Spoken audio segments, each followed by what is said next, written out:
Hey, why don't you go ahead and introduce yourself? So I'm Dirk Slyke. I'm the Chief Marketing Officer for the Open Compute Project Foundation. Nice. Thanks, Dirk. And I'm Rob Coyle. I'm the Community Technical Program Manager for the Open Compute Project. Shit ton of words right Yeah, there. it's a lot of words. This is only nerds like you guys are going to come up with. Like, I'm the chief flux capacitor originator of Ayatollah. And you guys always have the coolest names because you're smarter, right? So, I mean, even Dirk's a cool name. It is. Do you It's dunk, a shame Dirk? the correlation doesn't work anymore. Do you still dunk, though? Not anymore. Not since my knee replacement. Well, listen, there's people that heard a bunch of stuff and then they heard Open Compute, right? So Sure. what is that? And speak to a sailor, you know what I'm saying? Like me, like a caveman, right? So there's a lot of shit that we do in this industry, and a lot of that is a byproduct of something else. And it's a byproduct of what you're going to talk about, right? Sure. I'll let Dirk kind of give the background 11-year history piece. And then I've worked with 2 companies that have been members of the Open Compute Project. So then I'll give you kind of my piece from the market side, from the industry So he side. was a great community volunteer that we stole away. We said, he's too good. He has to work for the foundation full time. So we stole him away about a year ago. What's the story of the foundation? It's 11 years old? So it started in 2011, Facebook, when it was Facebook. Of course, it's Meta now. They wanted to start building out their own data centers. And so they went to the industry and all the vendors and said, hey, this is what we want to do.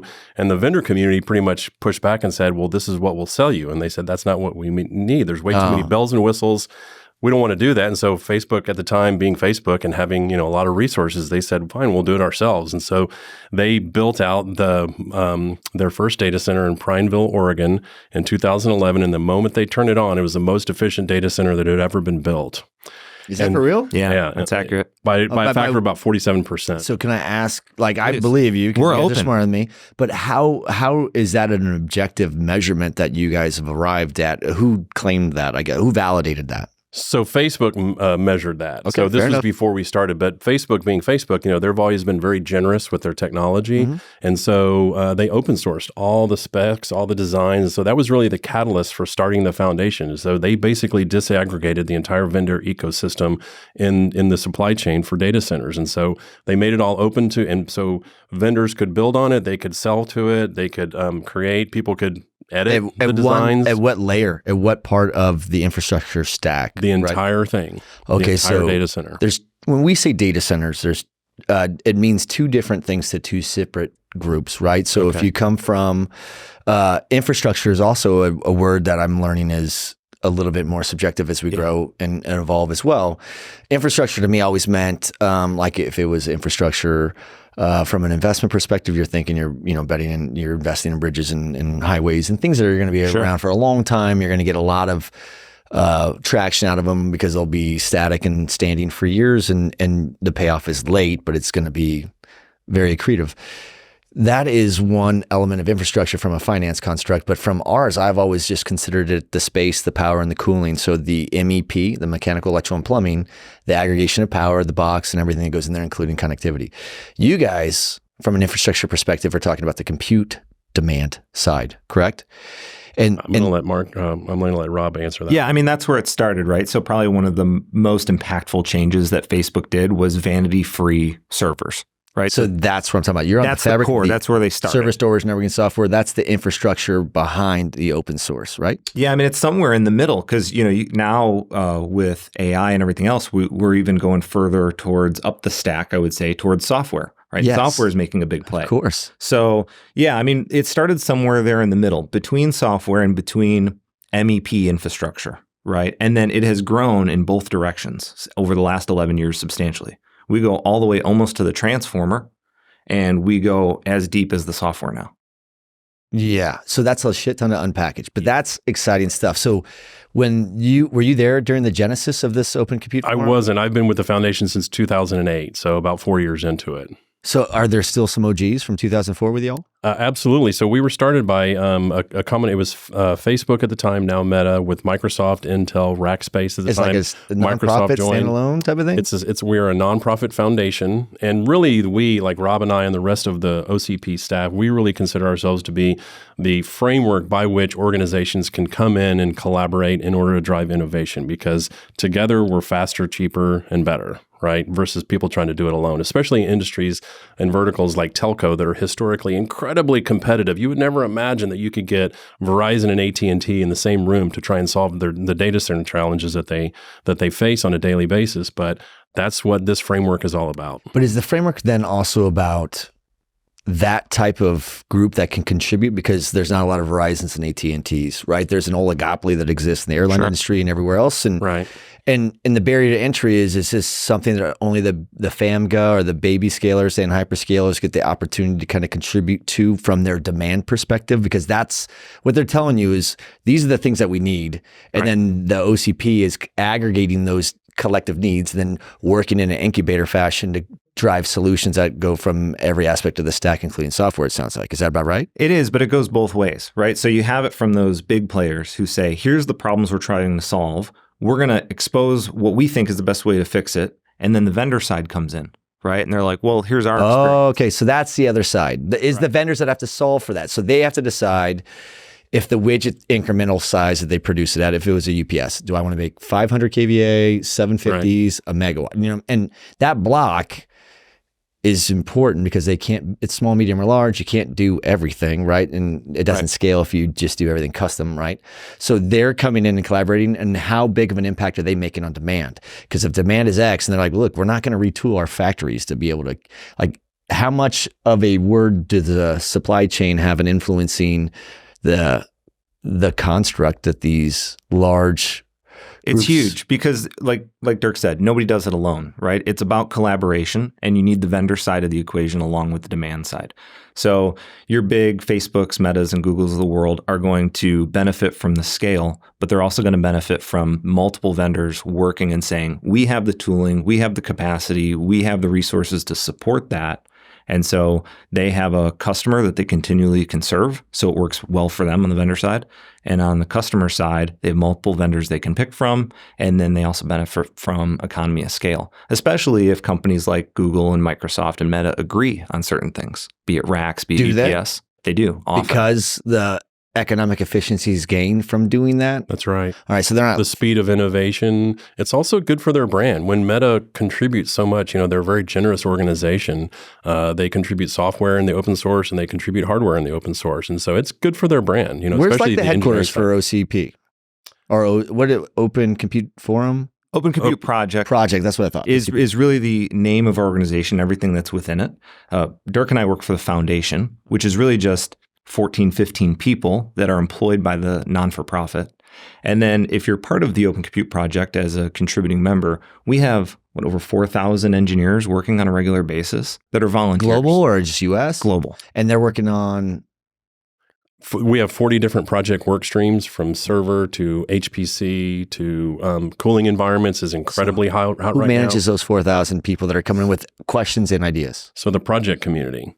So we have an incubation committee, so it's 3 people that are elected, and then they've got project leaders that are volunteers as well. These are people that have very, very big, important, very busy full-time jobs, but they contribute to the community to make sure that the collaboration is happening the way it should. So at the end of the day, we really try and curate, back to your comment about, buyers and sellers, we have to curate, at the end of the day, for lack of a better phrase, a marketplace, because you need equilibrium in the buyers and sellers. Because if you have too many of one, then it throws out, and it's not a very viable community. So the 4,000 contributors to this community, which is fantastic, by the way, is that 4,000 individual businesses globally, 4,000 human beings that are engineers, you said? So those are actual engineers. Those are working engineers, and they participating in the projects. Our total community, if you take, marketing people like me into consideration and C-level people, it's about 30,000 people that we have in our database and that follow us on social media and things. Of course, there's some duplication in that number, but it's really, Rob's right, the 4,000 or 5,000 engineers worldwide, they're the ones showing up to the weekly project calls and the meetings and, engineering workshops. That's a collateral thing. They're doing this because they probably have a job doing something within the community. Absolutely do. So they're volunteering. Because they are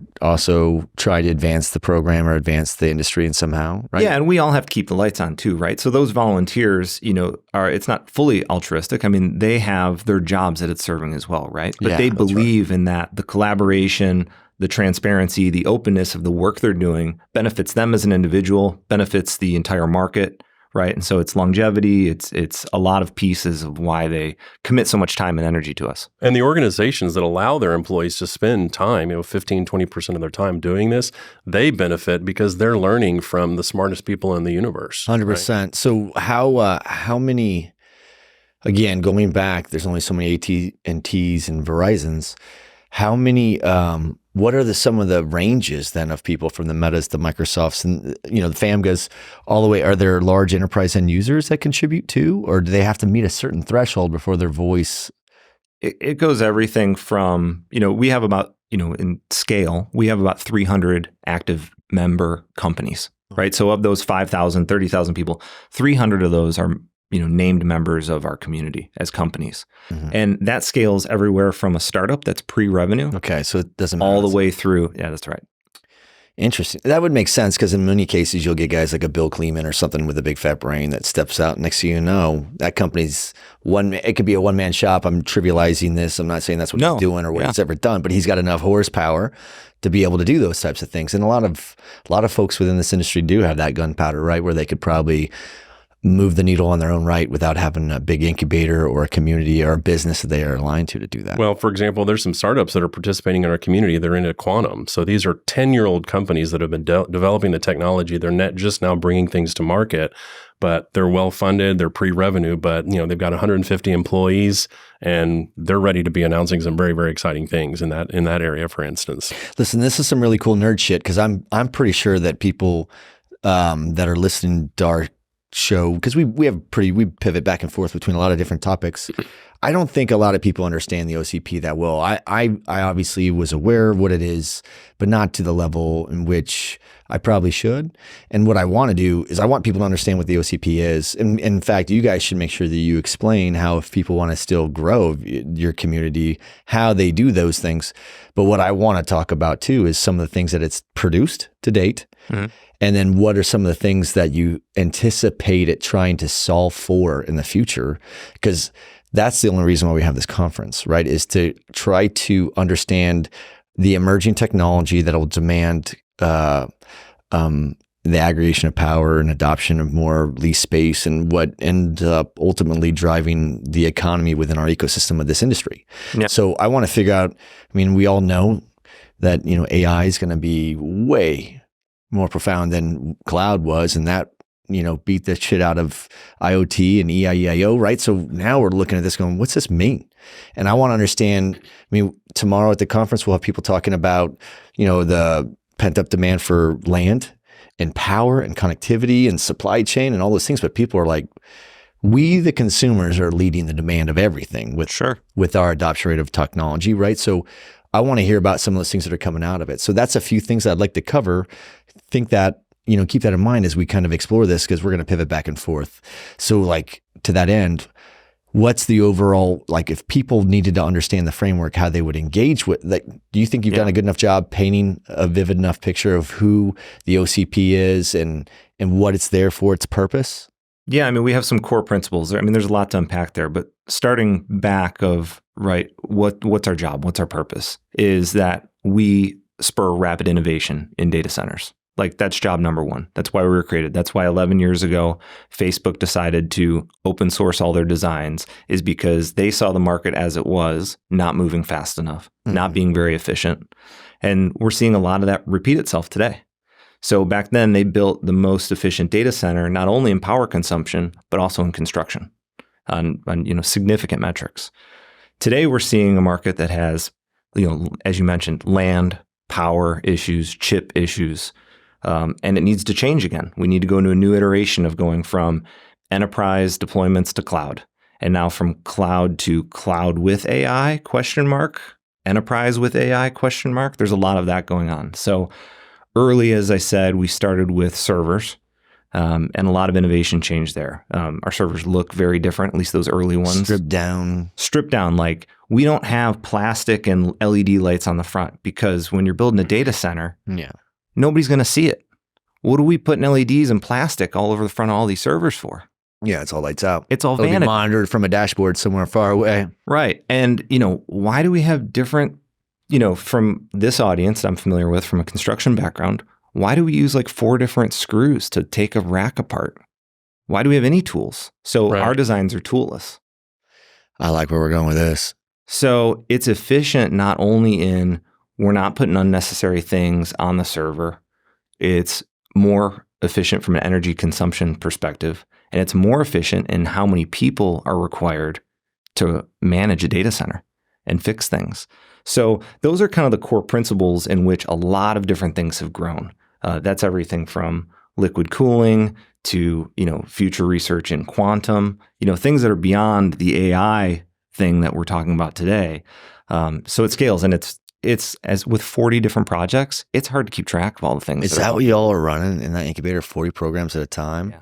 But And again, that we, the covers- foundation, are just the framework. We provide a safe, open source, and we very much follow the principles You're of the open governors. source. Exactly. But it's really the volunteers in the community. So we just provide the framework by which they can collaborate. And we have to do a little bit of policing. We have to make sure that there's all good actors and everything. But for the most part, they kind of police themselves. And so it's a true community. Is there self-appointed like captains, I guess, or team leaders in regions, or how do they, when you put a lot of big fat brains together like that, you're going to step on some toes, right? And how does it manage itself like that? There's got to be some rules of engagement. Sure. So we're privileged to, learn from the software industry that's been doing this for a very long time. Right. And so they've laid out licenses and agreements that are available to the public to use, and our community either leverages those directly or a version of those. And that's kind of what lays the groundwork and how different companies can work together. As far as who runs it, we have an organization that is led by a board, right? That board also has a steering committee. That's where the team starts to look really more down in the technology. Those positions are voted on a biannual basis. And then below that, we have project leads that oversee each of those projects. And those are also elected positions. So those are members of our community that are typically volunteers. They've done some work. They've been seen by their peers as, good leaders. And then they open to an election process and they start, leading the charge for a period of 2 years. And then they either get reelected or someone else steps up to the plate.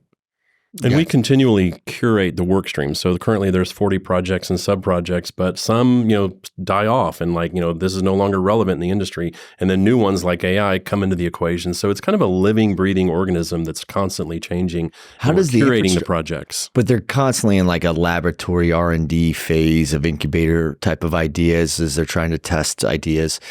Really trying to solve problems is what they're doing, trying to solve challenges. But in some ways, you need to have those servers running in a live environment where you're stress testing them to figure out where the make before break is. And how does that take place? How does the validation of these ideas take place? And as governors of that, are you guys validating the information coming out of that? And I want to understand the objectivity of it. Right? Sure. So we're big fans of standardization. That's how we see a lot of efficiency flow, and that's how we see scale work. That's how we see impact. But we're not a standards organization like an ASHRAE or an IEEE, something like that. We leverage those organizations to look objectively at the solutions that have come out of the Open Compute Project, and those companies apply those same standards that they would to traditional hardware, traditional equipment in the same way. So pretty much pull the same levers that if you're company A and you have a design, you built it within your own company. It's not open, it's proprietary. You bring it to the market. You show these companies, hey, I have this thing. It's great. They're going to test it the very same way that they would a collaborative open design that comes out. And then they adopt it themselves. But it's open for anybody to adopt it. So they make, for example, a reference architecture, and they make it open. And so anybody can then say they can copy it, they can build on it, they can make changes to it. But at the end of the day, there is a process to manage the contribution. So an organization that has a solution, they'll bring it to the community, they'll bring it to the project work stream, and everybody will give feedback on it. And that's kind of part of the process. You can't just say, hey, I'm open sourcing this. Of a priority, and it's going to benefit a certain mass. It's got to be. So I think, let me tell you why I wanted to have that conversation, right? Because when I started scratching the paint a little bit more to figure it out, and I would ask people in this industry that I knew, like Columbo style, because I truly am that guy that doesn't understand. And people are like, oh yeah, that's what I took away from multiple conversations, and I'm painting with a broad stroke here, is that this is one of the most critical governing authorities on advancing innovation in the white space of our industry. Is that about right? I don't think people understand the significance that comes out of OCP and how it has an impact on look, let's talk about it. There's 5 companies, let's say 10. Everyone's chasing 10 companies in this industry. Right. And they represent 80+% of our entire industry spend. Could we agree either on what they're building organically for themselves or what they're into a wholesale operator for, right? Yeah. Well, knowing that, everything that we're doing is a ripple effect downstream on the construction side. It's a byproduct of what you guys are doing inside that white space, right? Because we have to solve for those cooling requirements in this regard. We have to solve for the way that we, reject heat and That's right. and deliver electrons. And I see it iteratively shifting from the field perspective, not understanding that I was thinking like, which company is leading the market? But really it's this collective.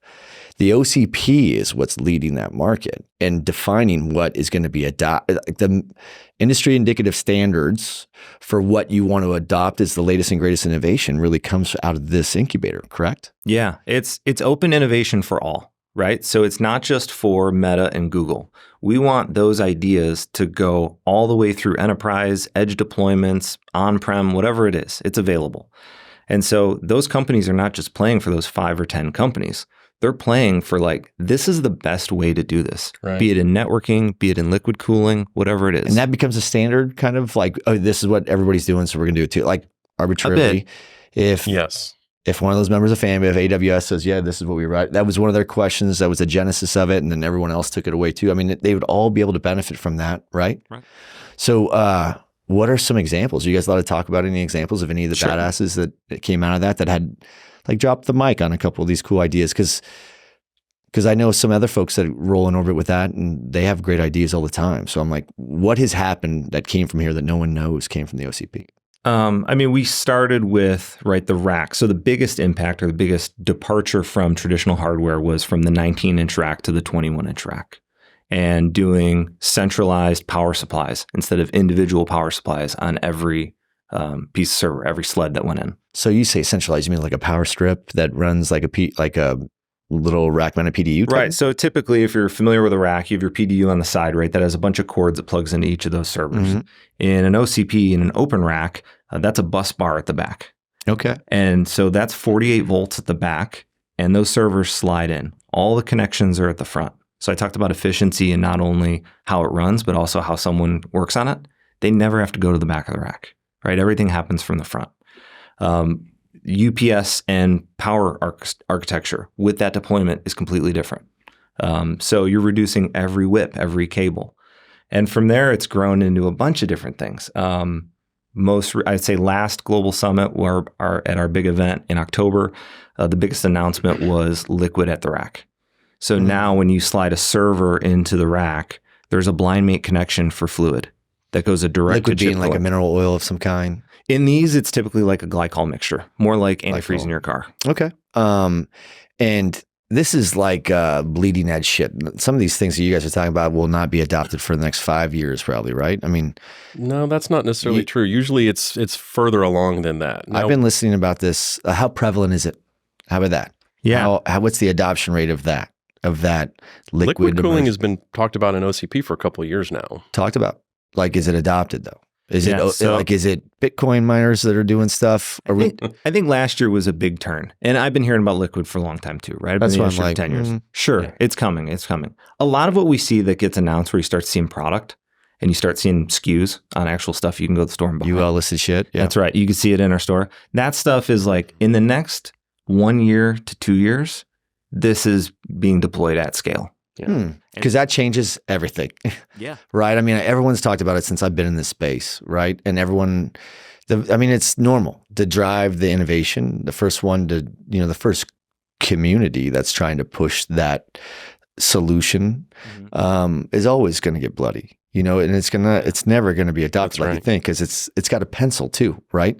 And that's got to be something to where are you going to install infrastructure for that if you're in a co-location environment, knowing that in 7 years after your lease, you got to rip that shit out type of thing? And, sure. You just never know, right? But what leads to that stuff? What's the tipping point on that liquid cool? Well, standardization's huge because, like you said, with colos, if I have one company that has their boutique design of like, this is how to do cooling, and then that company does something else, changes, that customer is no longer using that solution. But let me push back, because there's only there's There's only tier 1, 2, 3, 4. There's only so many different electrical permutations and mechanical permutations. There's not a lot. I mean, we're not really innovating, things that much because everything is on a 2N SLA unless it's an enterprise facility for yourself. And it's more about people are compromising those standards left, right, and center for volume and velocity, right? Because supply chain's so upside down and everyone's fighting over the same land. I mean, they're fighting over the same power. They're all knocking on the same door for everybody's stuff. So in many cases, I think that the ecosystem sometimes gets to crown the king on who's going to win some of these bigger deals based on who's going to buy their UPSs or generators because they don't have enough to go to all of you, right? So it's really interesting to see the dynamic, the balance is shifting. I see all over the place right now how the supply chain was able to do it. But I'm waiting to see when will there be a tipping point where who will be the first group out of the Open Compute Forum that, and you know what I'm talking about, it's going to be one of the big five that says, this is the standard. Because that's when it becomes a standard. Because then the other operators have to solve for that standard and they're not going to go punish their tenants for that. That's going to be a part of their new product, but that won't be a part of the product until it becomes more homogenous or maybe more widespread. Unless they're doing custom build-to-suites, that's a completely different monster. Yeah, I mean, that's almost like building your own, right? That's not serving a broader market. And yeah, I think you're right. You're going to see it at those big cloud providers. You're going to see it at those they're the unique first enterprises. They're going to be first, right? Because they're willing to assume the risk because they're at the front and have a problem to solve for, right? Be it power, cooling, whatever it may be. And that's going to trickle down to the rest of the market. Yeah. Something that also that helps trickling down to the rest of the market is, let's talk about circularity. When Meta has, a data center and they're going to deprovision a bunch of servers, for example, they've been using for 3 or 4 years. They're perfectly good, and a lot of organizations would love to consume those. And so there's an entire ecosystem now that has come out of that called circularity, where you're just, it's an ITAD model where you wipe it clean, you update all the software and firmware, and you can go sell it somewhere else. And it's perfectly good for a lot of people. And so that helps sustainability. It's keeping stuff out of landfills. So it's a very exciting development of that. Is that an objective as part of your guys' principles too with the OCP? Is that obviously an ESG element? Sustainability is now officially one of our tenets because we believe in it. So because it's just so important, we have to be focused on this. What's the point of driving innovation if you're not making it better? It makes total sense. It's important. I want to expand on that sustainability piece. So the OCP has been founded on 4 tenets. Yeah, what are they? It's openness, impact, scale, and efficiency. And the 5th tenet was sustainability. That was announced officially in October last year. And so all contributions, we talked about those projects and people coming up with these best ideas, they have to comply with those 5 tenets, right? So they have to speak to what about the solution, what about what you've solved for answers to these. And so now all the contributions that come through also have to answer sustainability. And that's really important because that's what this ecosystem is asking for. And it's not just sustainability like, we're using green power, right? It's sustainability holistically, right? Can you continue to do this from now to the end of time? Like, what about what you're doing is inching us closer to something that is forever sustainable? So it seems like some of the designs you guys are doing too is removing the human element from things as much as you can, from, tools you need to install and access from the labor. Is that what one of the elements of efficiency is on your 4th tenet?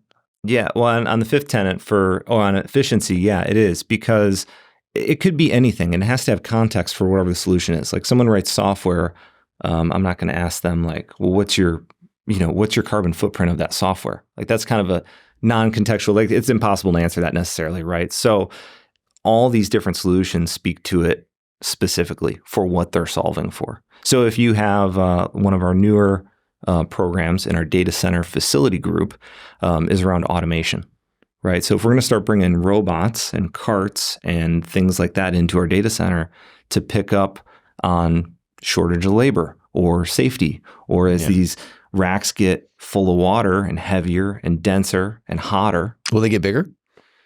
So our design from that original 19-inch rack to 21-inch rack, our racks are already slightly larger. They accept traditional hardware and OCP recognized hardware, but they're denser, they're heavier, and they're taller. To try to solve for that from a wholesale, widespread, mainstream perspective, that'll take really one of the first dominoes to fall. The tipping point will be when one of those first adopters It'll be a dial, right? So when we talk about liquid, there's a bunch of different liquid solutions out there, right? There's single phase, two phase, there's immersion, we're using a mineral oil base, we're using, glycol, water. That dial starts to turn as like, okay, how do we use existing environments that are air cooled? But we have these chips, can't use air. Like the amount of energy that these chips are now consuming and the heat they're rejecting, they can't work in an air environment. They just will not work. If you were to take that rack and pitch it down on its face and then use raised floor with a plenum to jack the air, because I know that there's been some attempts in that model, right? And there's chips on the market, right? And we're talking like, here's the next chips. Okay, right? so the most efficient ones that are coming out are not going to be able to handle that. They're not. And then the components around it, right? Like the chip doesn't sit in a vacuum. There's other components all around that board, right? And there's paint and there's other pieces of metal and there's plastic. All that's going to have to come up to those temperatures. So how do you do that, in this new scenario? So the initial designs we're seeing that I feel probably are going to scale the quickest are a direct-to-chip liquid cooling. That's what Meta's deploying today and others. Interesting. And so they're using air-assisted liquid cooling. So you deploy this in a colo environment as it stands today, like a very typical average data center. You can drop this in place. Now, the service to that's going to be a little different, right? You have a liquid cooling cart, you got some other things to deal with, but we're not changing the facility at that point.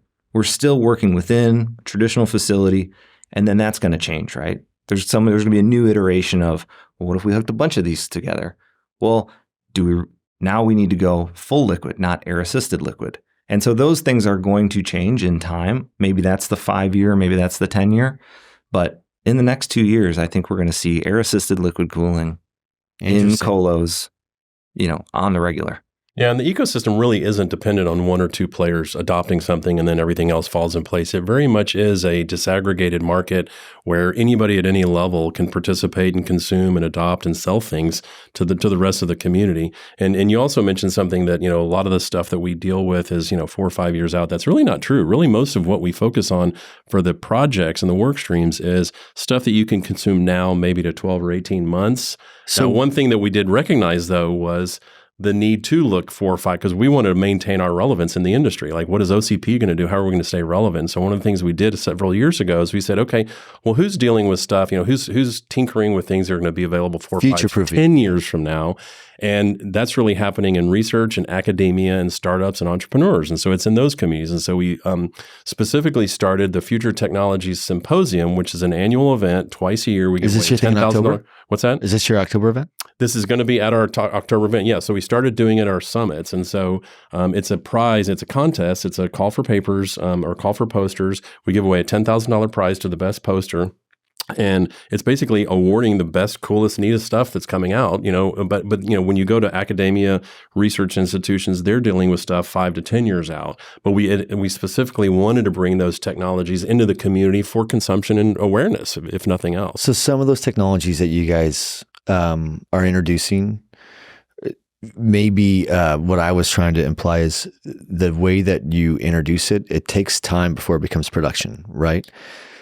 For sure, because you're talking about specifications and contributions, but that's where it happens at the you can talk more about the process of something coming into the community. I believe that it's being adopted. It sounds like the groups that you're talking to are armed to the teeth on shit, and they're also the ones that have the swagger to take big swings for big fences, right? So I could see that. That's why. Like, I do think that there's a tipping point. I think that tipping point is triggered. I think it's a herd mentality within this industry. I think there's a lot of people that are going to be sitting on the sidelines and waiting to see what the other guys do. Oh, there's definitely that. And that's what I was getting to when I said I think that it's like Gladwell has the law of diffusion of innovation. It breaks down the entire tipping point model, right? So my thing for you is like when you guys started at servers, that's what you started with servers. Sure. Right?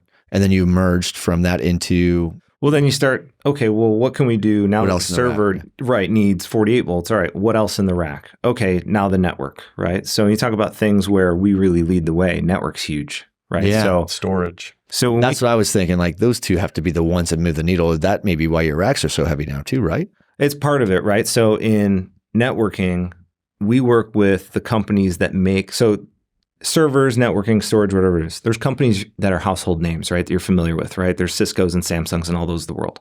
There's also a whole layer beneath that of the companies that actually build a lot of that stuff. They're the innovators that Right. are going to be absorbed by the big shops that are no longer organically growing into that. They're just absorbing the groups. That's right. So we work with them a lot. And those innovators come to us and those engineers come to us and say, hey, we don't have this big marketing brand. We're not a household name. We do build this. We know how to build this. This is what we're doing. So I would say, especially in the networking space, we lead in networking. So even if you see something that comes out that's proprietary, that comes under a commercial name where you would consume it traditionally through an integrator or whatever it be, the technology in that came from an open community. So you talk about examples of things that changed massively in networking.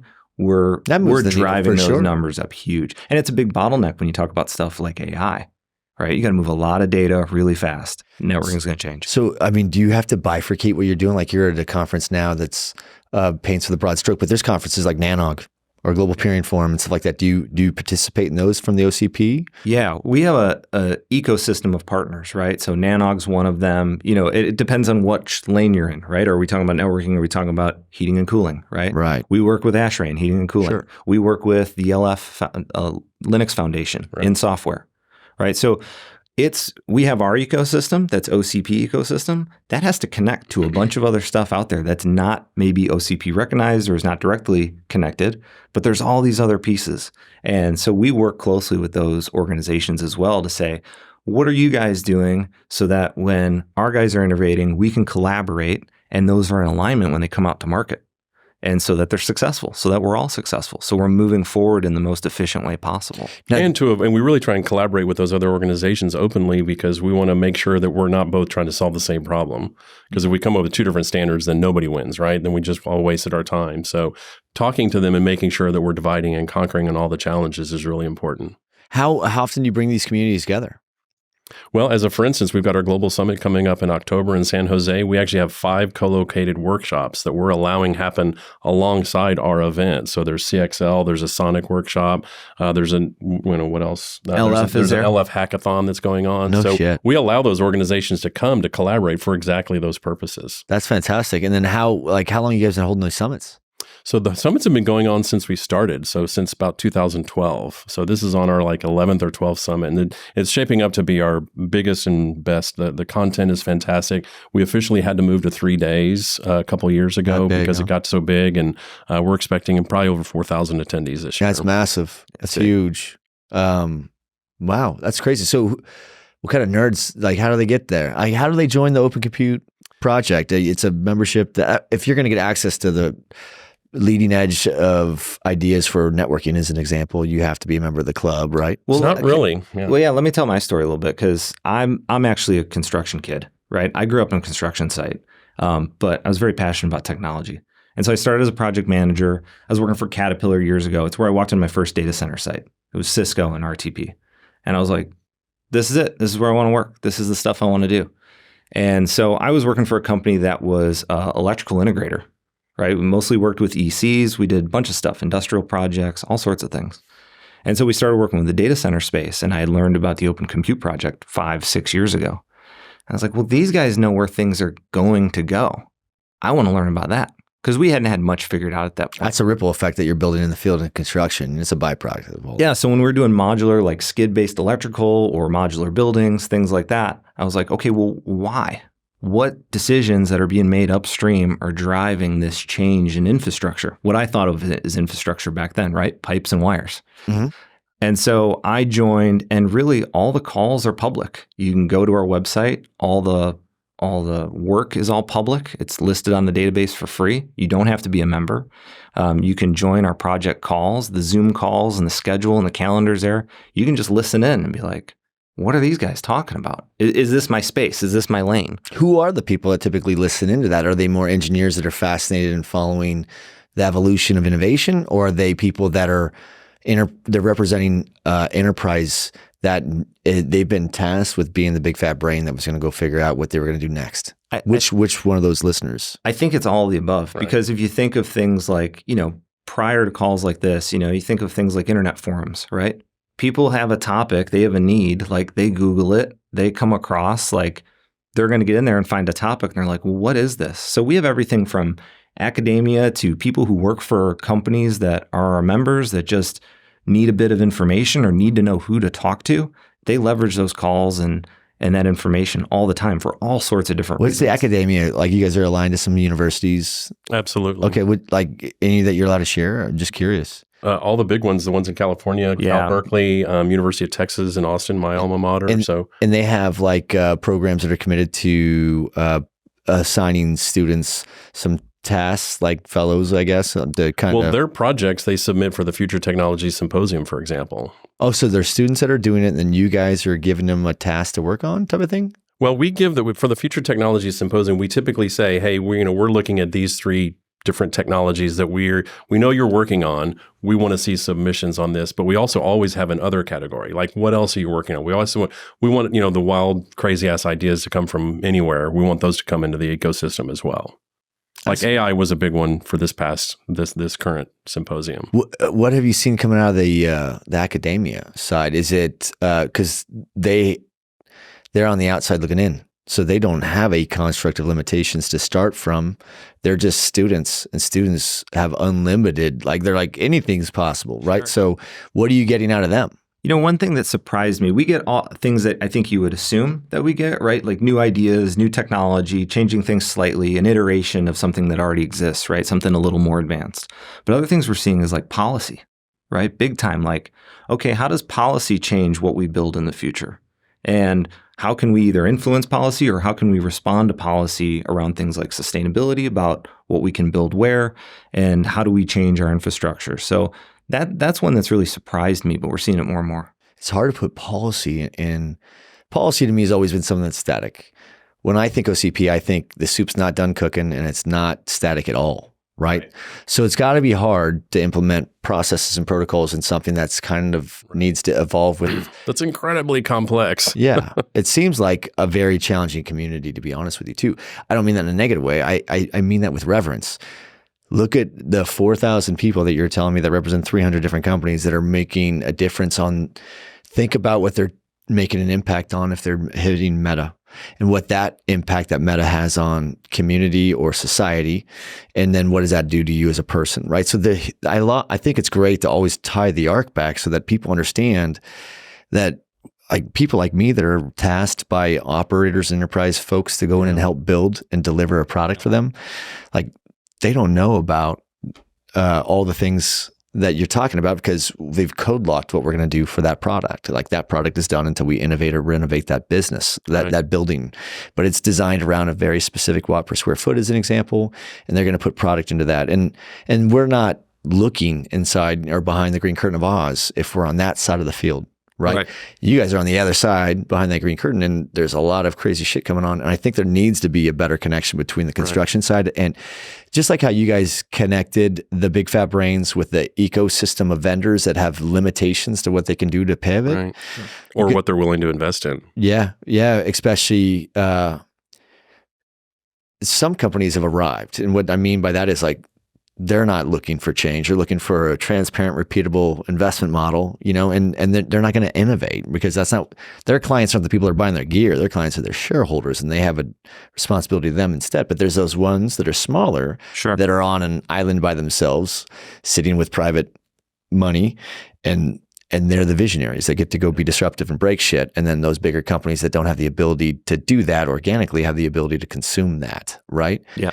I want to see how this ecosystem of vendors and this ecosystem of really advanced thinkers that are already moving the needle on this industry. We just don't know it. Most of these people that are doing shit don't realize that they're 12 decisions removed away from what they've spent their career doing and getting really good at is delivering something for the byproduct of X, right? And that X is, it sounds like it's the same place where you went. You got into what you were doing. You discovered that there's a lot of stuff going on below the waterline and you're like, let's just go directly to that. But You figured it out, and you came from my background, right? So my thing is we probably need to take not just the ecosystem of manufacturers, but of labor, which are the trades that are performing the services, as well as the management contractors, GCs and things of that nature. Yep. But you need to bring that labor element into that and create a third dimension, because you have it on the engineering side. You just don't have it on the delivery side, because means and methods and how we deliver product. If you think engineers just right. There's a lot of shit that gets changed on designs in the field. I could promise you that they could give me a design set, and when I'm done, I'm going to give them a finished set that's going to have, engineers get very personally when you take a piece out of whatever their shit is, but sometimes it doesn't work. Right. It doesn't work in the field. Does that make sense? And those means and methods, because of limitations of supply chain or labor, we're going to be creative and adapt and overcome to those things. And those are things that aren't being implemented back into your stuff. Probably. I'm not saying it's not, but just in a broad stroke as your opinion, I'm like, I bet you the people that are moving the needle and deploying the most capacity in data center space right now, and I'm not talking about like Tom Furlong, Daskarolus, and Jay Park and all this Facebook. There's some horsepower there, I'm talking about the operators that operate for them too, right? For the Digitals and Cyruses and Vantages and QTSs, Compasses and groups like that. So it's creeping that way. They got to add those people too, because it's a need I've seen firsthand, right? Working in the field, those things are happening. And when supply chain's constrained, be it labor, be it whatever it is, you got to pull some audibles in the field, right? All the time. All the time. So, I've witnessed them firsthand. What we've seen we have this program called OCP Ready, and it's our co-location program. And what it was is hyperscalers saying, okay, this is what I need, right? So then they go out to market and say, here's all the colo space that I'm looking for. And they have this terrible time cycle of here's something that might work for me. Those guys look at all the requirements and then they go, yeah, we can meet that. They redline the heck out of it. Typically it goes back, and then time goes on. And then by the time that the customer has found the space they need, maybe that space isn't even available. And if we've watched anything over the last couple of years, that space is getting gobbled up quick. Oh, yeah. And so we have this program that pre-qualifies data centers to be OCP ready. Interesting. So they can raise the flag and say... And that makes it more likely that one of those large hyperscalers will validate them because they comply with the standard, or because they're capable from a future-proof perspective on the infrastructure side that they can scale? I think those are both good considerations. Yeah. It's just that it makes the list shorter, right? Especially for the hyperscaler. It also gives the colos the opportunity to communicate to the hyperscaler, this is what's capable in this region or at my facility. And it's going further. Now the hyperscalers are getting more involved in that program. And as I said, we started at the server 11 years ago. Now we're talking to the colos of the facility and what does it look like and who's there and how many loading docks do you have? Things that are very far from how wide is this server in a rack, right? We're really in two different places. But I think what you're saying is we need to go even further. All right. So now what does the next colo need to have? What's coming up on that list next year? Is it liquid? Is it something else? Is it the temperature of the facility? How is that facility going to be built, and what are the requirements? What's the why? How do we get there? So when we're making audibles in the field, that we're still aligned with, why are we building this facility? What needs to happen in the end? Because if you're building data centers today for things that we were doing 18 months ago, that data center is going to have a really hard time being competitive in the next 5 years. Interesting. Well, tell me some more. Any other cool wins you want to share coming out of the OCP that maybe it's on something else? It sounds like your network's pretty gangsta, but what about on the servers or the storage side? Yeah, storage crazy. We've seen tons of shift in storage from sustainability, right? Using hard disk drives, and typically those get shredded. The nice thing is I get to be a really dumb person in the room, and I love it because I'll learn things about shredding storage drives that is something I never even considered. They're we can do this with software, right? We don't have to throw all this stuff away. Right. And so there's a lot of push in storage, on speed of storage. You go from hard disk drives that maybe you're used to in your home computer to things that are more like in your laptop, solid state storage. Well, what are those major components in that storage? What is that? Is that, is it aluminum mainly that's inside a storage? I don't know what they call the unit, but do they smelt those and recycle that like they would a battery? I mean, what happens? Yeah, there's depending on what it is, there's tons of different materials, right? And hard disk drives, right, have tons of metals in them, right? Yeah. And so That's what I'm trying to figure out. they're going back into the supply chain into basically like it's metal now. It could be anything again. When a lot of investment has been made to make that thing a hard drive. Yeah. Could we just still use it as a hard drive? And so there's a lot of work being done there to just reduce the amount of waste so that things last longer. We can use them in data centers longer and really recoup all that investment that was made to make that product in the first place. From an environmental perspective, from an energy perspective, from a labor perspective. Well, what's the greatest pressure that you see the community that you represent taking? Is it speed? Like they need it now. Then they're not going to, I could see them being like, no, throw that over the fence and let's just start over. I could see them not trying to repurpose something unless they had more time maybe or more cycles. There's a balance to a lot of things, right? Like they're under tons of pressure to innovate and be faster and be more efficient, right? And sometimes that meant like, we're done with this entire row of servers. Just throw it away and bring the new ones in.